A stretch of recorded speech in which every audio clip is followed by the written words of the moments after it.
उसके trade settlements मुश्किल से 10 बिलियन डॉलर को छू पाते थे और 2019 से पहले दोनों ही देशों के बीच का ट्रेड 10 बिलियन डॉलर के नीचे या इसी के आसपास रहता था। लेकिन साल 2022 में रूस यूक्रेन युद्ध शुरू हुआ और इसके बाद भारत और रूस के बीच में बायलैटरल ट्रेड ने इस कदर तेजी पकड़ी कि आज दोनों ही देशों के बीच में रिकॉर्ड तोड़ बिजनेस चल रहा है। साल 2022 और 23 में दोनों के बीच का बायलैटरल ट्रेड 44.4 बिलियन डॉलर को क्रॉस कर चुका है, जिसके चलते रशिया आज भारत का 5वां सबसे बड़ा ट्रेड पार्टनर है। इस वक्त भारत के जो सबसे बड़े टॉप 5 ट्रेडिंग पार्टनर है उसमें पहला नाम अमेरिका का शामिल होता है, वहीं दूसरा चीन का, फिर यूएई, सऊदी अरब और 5वें नंबर पर रूस आता है। जिस तेजी से दोनों ही देशों के बीच में बायलैटरल ट्रेड बढ़ रहे हैं, ऐसे में ट्रेडिंग पोर्ट और रूट को और भी ज्यादा सुविधाजनक बनाने की जरूरत पड़ने लगी है। अभी तक दोनों ही देशों के बीच इम्पोर्ट एक्सपोर्ट स्विस कैनल वाले रूट से चल रहा है, जो रूस के सेंट पीटर्सबर्ग पोर्ट को भारत के मुंबई पोर्ट से जोड़ता है। लेकिन ये रास्ता काफी लंबा है क्योंकि दोनों ही देशों के बीच में बायलैटरल ट्रेड अब बहुत ही तेजी से बढ़ रहा है।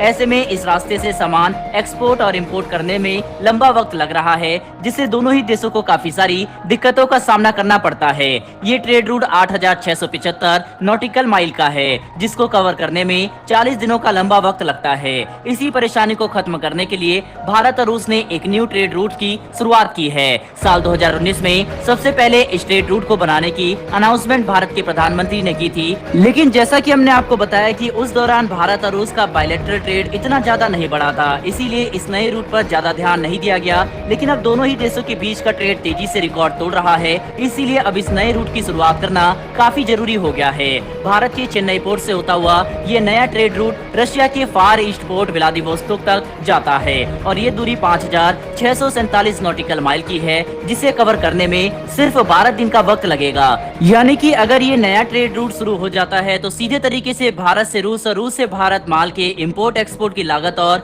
वक्त 1/3 कम हो जाएगी, जो दोनों ही देशों के लिए बहुत ही ज्यादा जरूरी है। इसी साल सितंबर में इस प्रोजेक्ट से जुड़े हुए सभी stakeholders union minister for port shipping and waterways Sarbananda Sonowal के साथ डिटेल में इस नए ट्रेड रूट की शुरुआत को लेकर चर्चा करने वाले हैं। चेन्नई से होता हुआ ये रूट सी ऑफ जापान और उसके बाद साउथ चाइना सी और मलक्का स्ट्रेट जो मलेशिया में पड़ता है, वहां से होता हुआ रूस के व्लादिवोस्तोक तक जाएगा। इस नए ट्रेड रूट को शुरू करने के पीछे भारत का एक न्यूक्लियर एम्बिशन भी है, जिसे कई वीडियो में आपको हमने बताया भी है कि रूस के साथ भारत एक एमओयू साइन कर चुका है, जिसके चलते रूस के साथ कोलैबोरेट करके भारत के अंदर तमिलनाडु के तिरुनेलवेली डिस्ट्रिक्ट में सी कोस्ट के पास कुंदमकुलम के इलाके में न्यूक्लियर पावर प्लांट का डेवलपमेंट किया जा रहा है। अब इसके लिए रूस से कई सारे इक्विपमेंट और न्यूक्लियर प्लांट से रिलेटेड सामान आसानी से यहाँ पहुँच पाए, इस वजह से भारत इस रूट की शुरुआत के लिए ज्यादा प्रेशर दे रहा है। लेकिन ऐसा नहीं है कि ये ट्रेड रूट अगर शुरू हो गया तो भारत और रूस की बायलैटरल ट्रेड बहुत स्मूथली रन होगा